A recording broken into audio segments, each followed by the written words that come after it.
Hello विद्यार्थ्यांनो, स्वागत आहे तुमचं आपल्या आवड शिक्षणाच्या या यूट्यूब चॅनलमध्ये। आजचा आपला टॉपिक आहे वर्गमूळ। आजच्या व्हिडिओमध्ये आपण वर्गमूळ टॉपिकवरील काही महत्त्वाचे प्रश्न बघणार आहोत।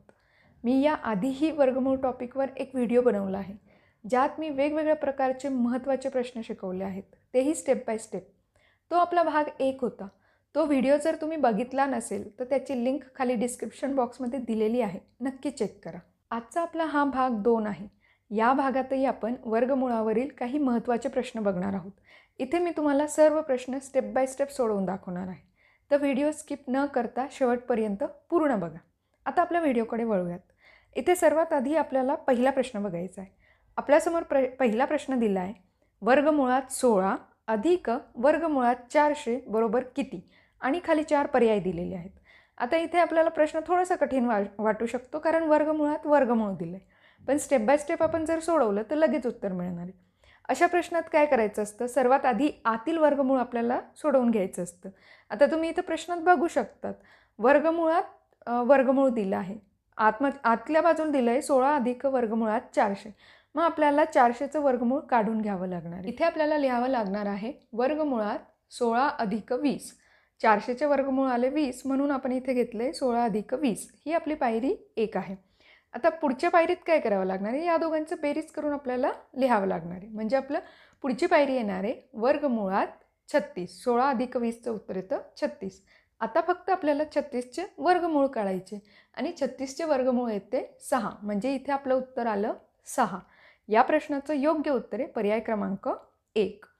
आता आपण आपला पुढचा आणि दुसरा प्रश्न बघूयात।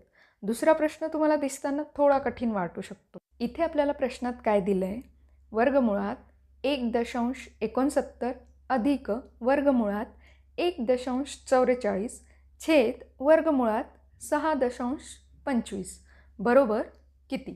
आणि खाली 4 पर्याय दिलेले आहेत। आता हा प्रश्न दिसताना थोडासा कठीण वाटू शकतो, पण जेव्हा आपण हे स्टेप बाय स्टेप सोडवणार आहोत लगेच उत्तर मिळणार आहे। ते कसं बघा, इथे प्रश्नात तुम्ही व्यवस्थित पाहिलं तर सर्व संख्यांमध्ये दशांश चिन्हानंतर 2 अंक दिलेले आहेत, आणि हे समान आहेत तिघही संख्यांमध्ये। मग इथे आपण हे दशांश चिन्ह काढून टाकू शकतो, कारण जेव्हा अंशात आणि छेदात दोघंही ठिकाणी दशांश चिन्हानंतर समान अंक दिलेले असतील तर ते दशांश चिन्ह तुम्ही काढून टाकू शकतात। म्हणजे इथे आपली पुढची पायरी येणार आहे वर्गमुळात 169 अधिक वर्गमुळात 144 छेद वर्गमुळात 625। आपण इथे काय केलं आहे, सर्व संख्यांमधले दशांश चिन्ह काढून टाकले। आता इथे तुम्ही बघू शकतात सर्व संख्या या पूर्ण संख्या आहे, म्हणजे इथे आपल्याला फक्त वर्गमूळ काढायची गरज आहे।